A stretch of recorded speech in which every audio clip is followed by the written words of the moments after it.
Ponemos a grabar.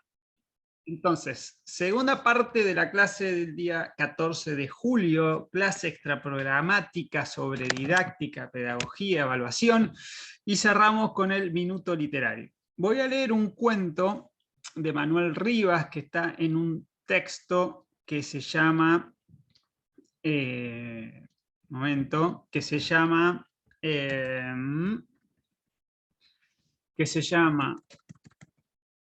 ¿Qué me quieres, amor?, de 1995.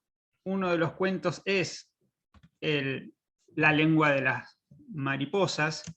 Relata un episodio entre un maestro y un alumno en el año 1936 en España, cuando estaba comenzando la Guerra Civil Española, que duró 3 años, que terminó con la victoria de Francisco Franco, y que dio paso a una dictadura que duró hasta que yo nací en el año 75 y se murió mi bisabuelo.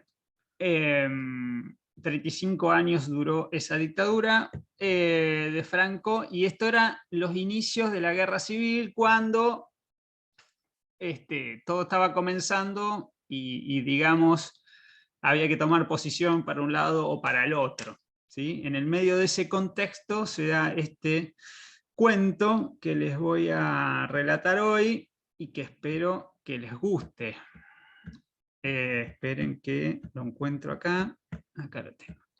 Bueno, ahí vamos. La lengua de las mariposas. Cuento, fragmento del libro de Manuel Rivas. Dice así. ¿Qué hay, gorrión? Espero que este año podamos ver por fin la lengua de las mariposas. El maestro aguardaba desde hacía tiempo que le enviaran un microscopio a los de la instrucción pública. Tanto nos hablaba de cómo se agrandaban las cosas menudas e invisibles por aquel aparato que los niños llegábamos a verlas de verdad, como si sus palabras entusiastas tuvieran un efecto de poderosas lentes. La lengua de las mariposas es una trompa enroscada como un resorte de reloj. Si hay una flor que las atrae, la desenrolla y la mete en el cáliz para chupar. Cuando lleváis el dedo humedecido a un tarro de azúcar, ¿a qué sienten ya el dulce en la boca como si la yema fuera la punta de la lengua? Pues así es la lengua de las mariposas. Y entonces todos teníamos envidia de las mariposas. ¡Qué maravilla! Ir por el mundo volando con esos trajes de fiesta y parar en flores como tabernas con barriles llenos de almíbar. Yo quería mucho a aquel maestro. Al principio, mis padres no podían creerlo. Quiero decir que no podían entender que yo quería a mi maestro. Cuando era un picarito, la escuela era una amenaza terrible. Una palabra que cimbraba en el aire como una vara de mimbre. Ya verás cuando vayas a la escuela. 2 de mis tíos, como muchos otros mozos, emigraron a América por no ir de quintos a la guerra de Marruecos. Pues bien, yo también soñaba con ir a América solo por no ir a la escuela. De hecho, había historias de niños que huían al monte para evitar aquel suplicio. Aparecían a las 2 o 3 días ateridos y sin habla como desertores del barranco del Lobo. Yo iba para 6 años y me llamaban todos gorrión. Otros niños de mi edad ya trabajaban, pero mi padre era sastre y no tenía tierras ni ganado. Prefería verme lejos y no enredado en el pequeño taller de costura. Así pasaba gran parte del día correteando por la Alameda y fue Cordeiro, el recolector de basura y hojas secas, el que me puso el apodo. Pareces un gorrión. Creo que nunca corrí tanto como aquel verano anterior al ingreso a la escuela. Corría como un loco y a veces sobrepasaba el límite de la Alameda y seguía lejos con la mirada puesta en la cima del monte Sinaí, con la ilusión de que algún día me saldrían alas y podría llegar a Buenos Aires, pero jamás sobrepasé aquella montaña mágica. Ya verás cuando vayas a la escuela, Mi padre contaba como un tormento, como si le arrancaran las amígdalas con la mano, la manera en que el maestro les arrancaba la geada del habla para que no dijeran ajua, ni jato, ni gracias. Todas las mañanas teníamos que decir la frase: los pájaros de Guadalajara tienen la garganta llena de trigo. Muchos palos llevábamos por culpa de Guadalajara. Si de verdad quería meterme miedo, lo consiguió. La noche de la víspera no dormí. Encogido en la cama, escuchaba el reloj de la pared en la sala con la angustia de un condenado. El día llegó con una claridad de mandil de carnicero. No mentiría si les hubiese dicho a mis padres que estaba enfermo. El miedo, como un ratón, me roía por dentro. Y no me meé en la cama, sino en la escuela. Lo recuerdo muy bien. Pasaron tantos años y todavía siento una humedad cálida y vergonzosa escurriendo por las piernas. Estaba sentado en el último pupitre, medio escondido con la esperanza de que nadie se percatara de mi existencia hasta poder salir y echar a volar por la Alameda. A ver usted, póngase de pie. El destino siempre avisa. Levanté los ojos y vi con espanto que la orden iba para mí. Aquel maestro feo como un bicho me señalaba con la regla. Era pequeña, de madera, pero a mí me pareció la lanza de Ab el-Krim. ¿Cuál es su nombre? Gorrión. Todos los niños rieron a carcajadas. Sentí como si me batieran con latas en las orejas. ¿Gorrión? No recordaba nada, ni mi nombre. Todo lo que yo sabía había sido hasta entonces, había desaparecido de mi cabeza. Mis padres eran dos figuras borrosas que se desvanecían en la memoria. Miré cara al ventanal, buscando con angustia los árboles de la Alameda. Y fue entonces cuando me meé. Cuando se dieron cuenta los otros rapaces, las carcajadas aumentaron y resonaban como trallazos. Huí. Eché a correr como un loquito con alas. Corría como solo se corre en los sueños y viene tras de uno el sacaunto. Yo estaba convencido de que eso era lo que me hacía el maestro. Que eso era lo que hacía el maestro. Venir tras de mí. Podía sentir su aliento en el cuello y el de todos los niños como jauría de perros al acoso de un zorro. Pero cuando llegué a la altura del palco de música y miré cara atrás, vi que nadie me había seguido, que estaba solo con mi miedo, empapado de sudor y de meos. El palco estaba vacío.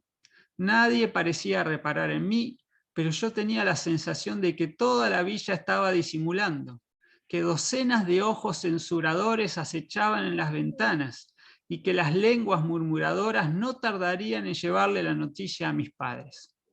Las piernas decidieron por mí. Caminaron hacia el Sinaí con una determinación desconocida hasta entonces. Esta vez llegaría hasta La Coruña y embarcaría de polizón en uno de esos navíos que llevan a Buenos Aires.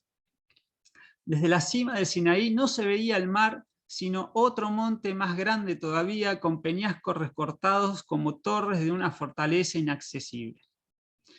Ahora recuerdo con una mezcla de asombro y nostalgia lo que tuve que hacer aquel día. Yo solo, en la cima, sentado en la silla de piedra, bajo las estrellas, mientras en el valle se movían como luciérnagas los que con candil andaban en mi búsqueda. Mi nombre cruzaba la noche cabalgando sobre los aullidos de los perros. No estaba sorprendido. Era como si atravesara la línea del miedo. Por eso no lloré ni me resistí cuando llegó donde apareció junto a mí la sombra regia de Cordeiro. Me envolvió con su chaquetón y me abrazó en su pecho. Tranquilo, Gorrión, ya pasó todo. Dormí como un santo aquella noche, pegadito a mamá. Nadie me reprendió. Mi padre se había quedado en la cocina, fumando en silencio, con los codos sobre el mantén de hule, las colillas amontonadas en el cenicero de concha de vieira, tal como pasara cuando había muerto la abuela. Tenía la sensación de que mi madre no me había soltado de la mano en toda la noche. Así me llevó, agarrado como quien lleva un cerón en mi vuelta a la escuela. Y en esta ocasión, con corazón sereno, pude fijarme por primera vez en el maestro. Tenía la cara de un sapo. El sapo sonreía. Me pellizcó la mejilla con cariño. Me gusta ese nombre, gorrión. Y aquel pellizco me hirió como un dulce de café. Pero lo más increíble fue cuando en el medio de un silencio absoluto me llevó de la mano cara a su mesa y me sentó en su silla. Y permaneció de pie, agarró un libro y dijo: tenemos un nuevo compañero, es una alegría para todos y vamos a recibirlo con un aplauso. Pensé que me iba a mear de nuevo por los pantalones, pero solo noté una humedad en los ojos. Bien, y ahora vamos a comenzar con un poema. ¿A quién le toca, Romualdo? Ven, Romualdo, acércate, ya sabes, despacito y en voz bien alta. A Romualdo los pantalones cortos le quedaban ridículos. Tenía las piernas muy largas y oscuras con las rodillas llenas de heridas. Una tarde parda y fría. Un momento, Romualdo, ¿qué es lo que vas a leer? Un poema, señor. ¿Y cómo se titula? Recuerdo infantil. Su autor es don Antonio Machado. Muy bien, Romualdo, adelante, despacito y en voz alta. Repara en la puntuación. El llamado Romualdo, a quien yo conocía de acarrear sacos de piñas como niño que era de Altamira, carraspeó como un viejo fumador de picadura y leyó con una voz increíble, espléndida, que parecía salida de la radio de Manolo Suárez, el indiano de Montevideo. Una tarde parda y fría de invierno, los colegiales estudian. Monotonía de lluvia tras los cristales. Es la clase. En un cartel se representa a Caín fugitivo y muerto Abel junto a una marcha carmín. Muy bien. ¿Qué significa monotonía de lluvia, Romualdo?, preguntó el maestro. Que llueve después de llover, don Gregorio. ¿Rezaste?, preguntó mamá mientras pasaba la plancha por la ropa que papá había cosido durante el día. En la cocina, la olla de la cena despedía un aroma amargo de naviza. Pues sí, dije yo, no muy seguro. Una cosa que hablaba de Caín y Abel. Eso está bien, dijo mamá. No sé por qué dicen que ese nuevo maestro es un ateo. ¿Qué es ateo? Alguien que dice que Dios no existe. Mamá hizo un gesto de desagrado y pasó la plancha con energía por las arrugas de un pantalón. ¿Papá es un ateo? Mamá posó la plancha y me miró fijo. ¿Cómo va a ser un ateo, papá? ¿Cómo se te ocurre semejante pavada? Yo había escuchado muchas veces a mi padre blasfemar contra Dios. Lo hacían todos los hombres. Cuando algo iba mal, escupían en el suelo y decían esa cosa tremenda contra Dios. Decían dos cosas: cajo en Dios, cajo en el demonio. Me parecía que solo las mujeres creían de verdad en Dios. ¿Y el demonio? ¿Existe el demonio? Por supuesto, dijo mamá. El hervor hacía bailar la tapa de la olla. De aquella boca mutante salían varadas de vapor y gargajos de espuma y versa. Una abeja revoloteaba en el techo alrededor de la lámpara eléctrica que colgaba de un cable trenzado. Mamá estaba enfurruñada como cada vez que tenía que planchar. Su cara se tensaba cuando marcaba la raya de las perneras. Pero ahora hablaba en un tono suave y algo triste, como si se refiriera a un desvalido. El demonio era un ángel, pero se hizo malo. La abeja batió contra la lámpara, que osciló ligeramente y desordenó las sombras. El maestro dijo hoy que las mariposas también tienen lengua, que una lengua finita y muy larga, que llevan enrollada como un resorte de un reloj. Nos la va a enseñar con un aparato que le mandan que le tienen que mandar de Madrid. ¿A qué parece mentira eso de que las mariposas tengan lengua? Si él lo dice, es cierto, hay muchas cosas que parecen mentira y son verdad. ¿Te gusta la escuela? Mucho. Y no pega, el maestro no pega. No, el maestro don Gregorio no pegaba. Por el contrario, casi siempre sonreía con su cara de sapo. Cuando dos peleaban en el recreo, los llamaba «parecéis carneros» y hacía que se dieran la mano. Luego los sentaba en el mismo pupitre. Así fue como hice mi mejor amigo, don Bodán, grande, bondadoso y torpe. Había otro rapaz, Eladio, que tenía un lunar en la mejilla, al que le hubiera zurrado con gusto, pero nunca lo hice por miedo a que el maestro me mandara a darle la mano y que me cambiara junto a don Dobán. El modo que tenía don Gregorio de mostrar un gran enfado era el silencio. Si ustedes no se callan, tendré que callar yo.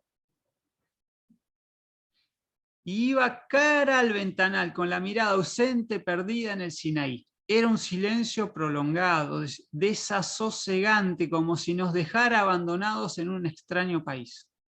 Sentí pronto que el silencio del maestro era el peor castigo imaginable, porque todo lo que tocaba era un cuento fascinante.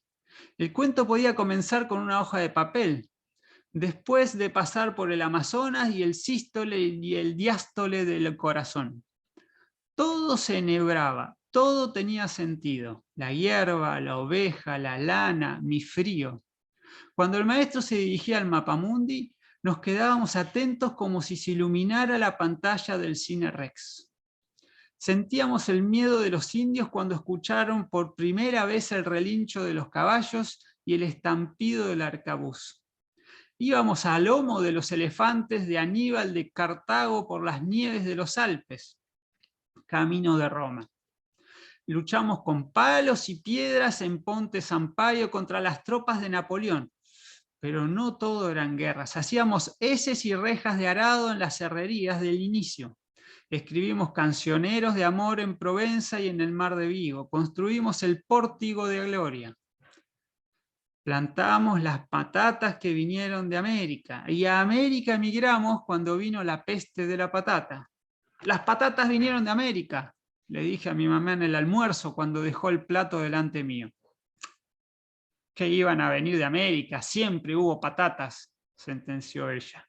No, antes se comían castañas, y también vino de América el maíz.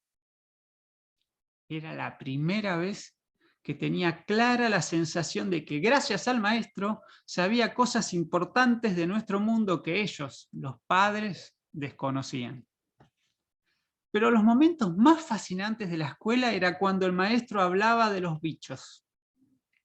Las arañas de agua inventaban el submarino. Las hormigas cuidaban de un ganado que daba leche con azúcar y cultivaban hongos. Había un pájaro en Australia que pintaba de colores su nido con una especie de óleo que fabricaba con pigmentos vegetales.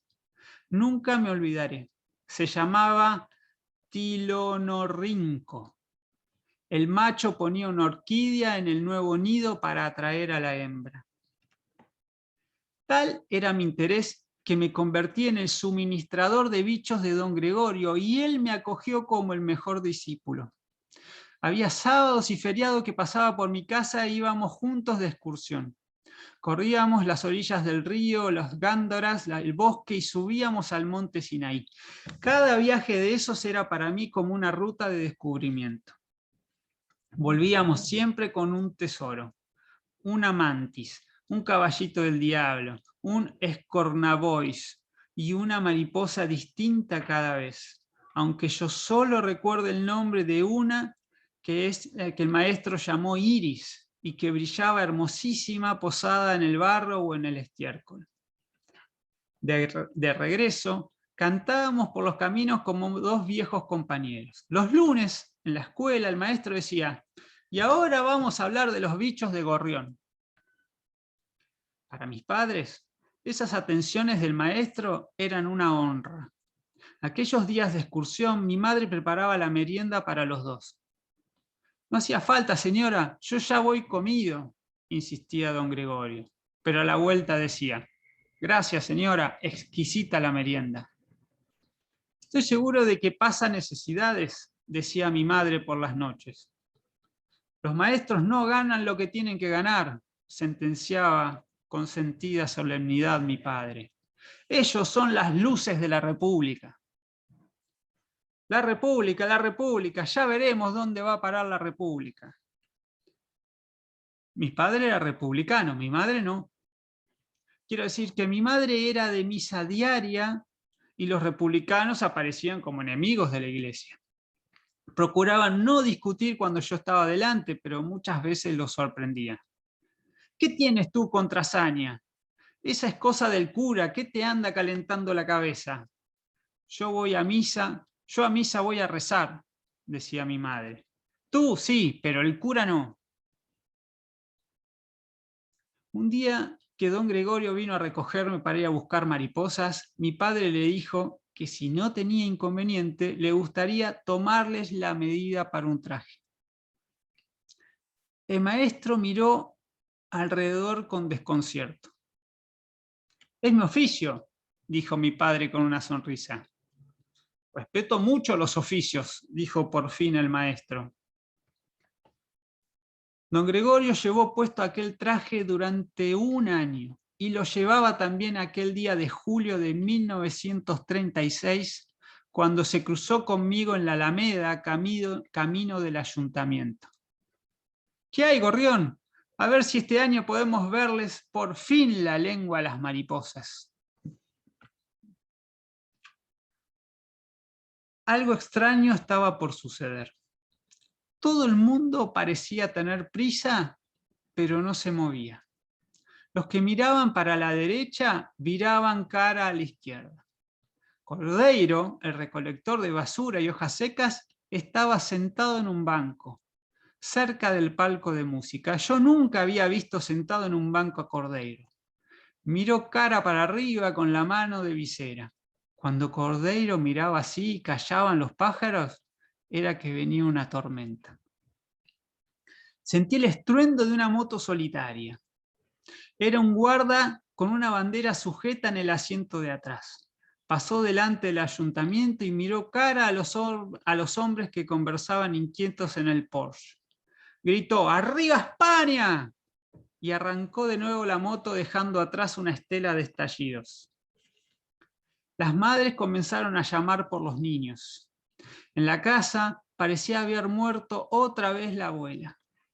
Mi padre amontonaba colillas en el cenicero y mi madre lloraba y hacía cosas sin sentido como abrir el grifo del agua y lavar los platos limpios y guardarlos sucios. Llamaron a la puerta y mis padres miraron el picaporte con desazón. Era Amelia, la vecina, que trabajaba en la casa de Suárez, el indiano. ¿Saben lo que está pasando? En La Coruña los militares declararon el estado de guerra. Están disparando contra el gobierno civil. ¡Santo cielo!, se persignó mi madre. Y aquí, continuó Amelia en voz baja, como si las paredes oyeran, se dice que el alcalde llamó al capitán de carabineros, pero que éste mandó decir que estaba enfermo. Al día siguiente no me dejaron salir a la calle. Yo miraba por la ventana y todos los que pasaban me parecían sombras encogidas, como si de pronto cayera el invierno y el viento arrasara a los gorriones de la Alameda como hojas secas. Llegaron tropas de la capital y ocuparon el ayuntamiento. Mamá salió para ir a misa y volvió pálida y triste, como si se hiciera vieja en media hora. Están pasando cosas terribles, Ramón, oí que le decía entre sollozos a mi padre. También él había envejecido. Peor todavía, parecía que había perdido toda voluntad. Se arrellanó en el sillón y no se movía. No hablaba, no quería comer. Hay que quemar las cosas que te comprometan, Ramón. Los periódicos, los libros, todo. Fue mi madre la que tomó la iniciativa aquellos días. Una mañana hizo que mi padre se arreglara bien y lo llevó con ella a la misa. Cuando volvieron me dijo, ven Moncho, vas a venir con nosotros a la Alameda.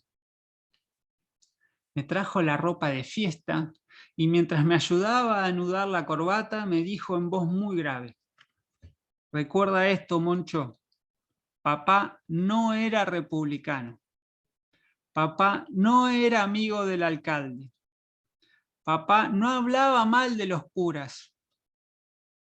Y otra cosa muy importante, Moncho, papá no le regaló un traje al maestro. Sí que se lo regaló. No, Moncho, no lo regaló. ¿Entendiste bien? No lo regaló.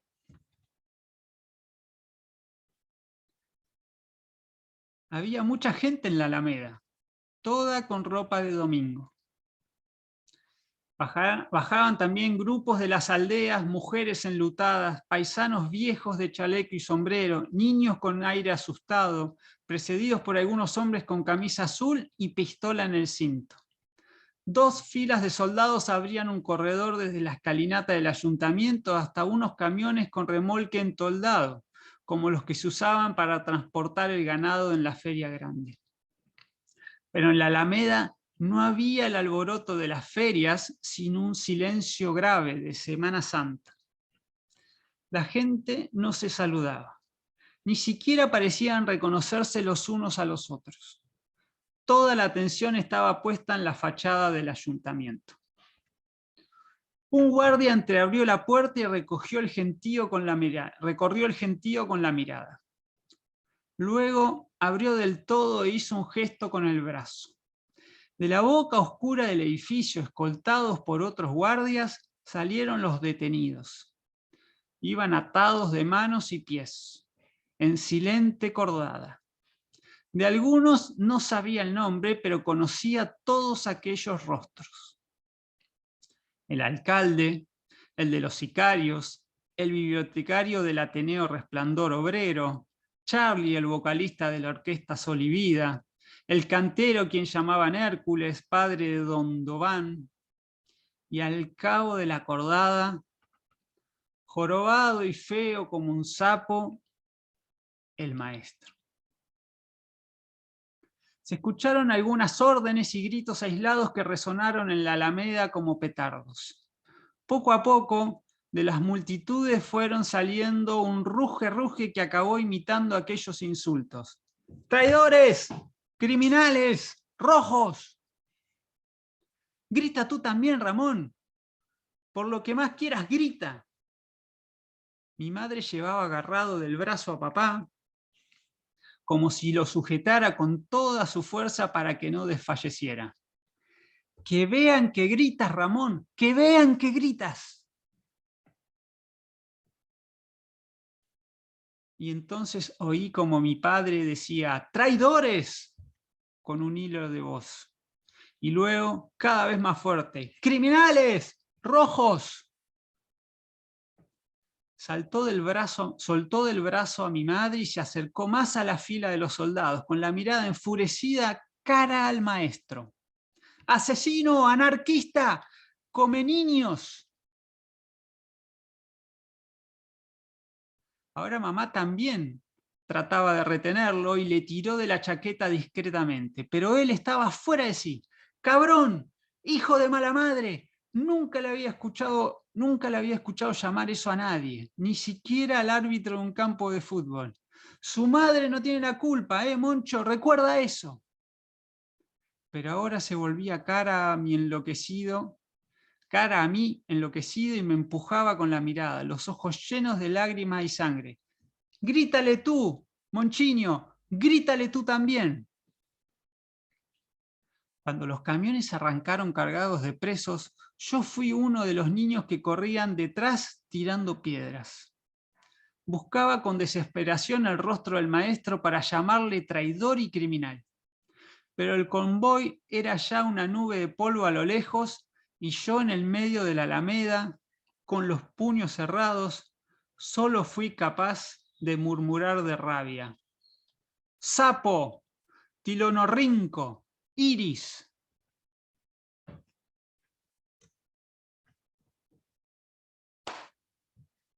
Excelente, profe. La lengua de las mariposas. Maravilloso, profe. Maravilloso, Gracias. profe. Gracias. Guerra Civil Española. Nos vemos la clase que viene. Nos vemos la clase que viene. Chao. Adiós a todos. Adiós. Buena Gracias. semana.